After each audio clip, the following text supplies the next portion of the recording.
नमस्कार शेतकरी बांधवांनो, M T all T V या यूट्यूब चॅनलवरती तुमचं पुन्हा एकदा स्वागत आहे. पीक विमा जमा SMS प्राप्त पहा संपूर्ण बातमी. राज्याचे कृषी मंत्री माणिकराव कोकाटे यांच्या आदेशानंतर 25% अग्रिम खरीप 2024चा शेतकऱ्यांच्या खात्यावरती वर्ग व्हायला सुरुवात झाली आहे. त्याचे SMS देखील आता शेतकऱ्यांना प्राप्त झालेले आहेत. काल झालेल्या मंत्रिमंडळाच्या बैठकीत राज्याचे कृषी मंत्री माणिकराव कोकाटे तसंच पीक विमा कंपनी अधिकारी तसंच राज्याचे मुख्यमंत्री देवेंद्र फडणवीस यांची उपस्थिती होती.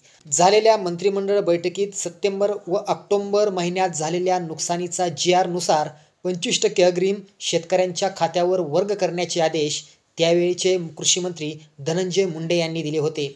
मात्र राज्यात विधानसभा निवडणुका लागल्याने आचारसंहिता लागू झाल्याने 25% पीक विमा लांबणीवर पडला होता. त्याच अनुषंगाने काल बैठक झाली.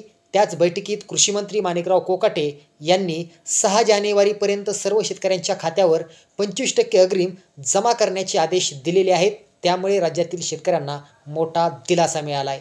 व्हिडिओ तुम्हाला कसा वाटला खाली कमेंट्स करा. धन्यवाद.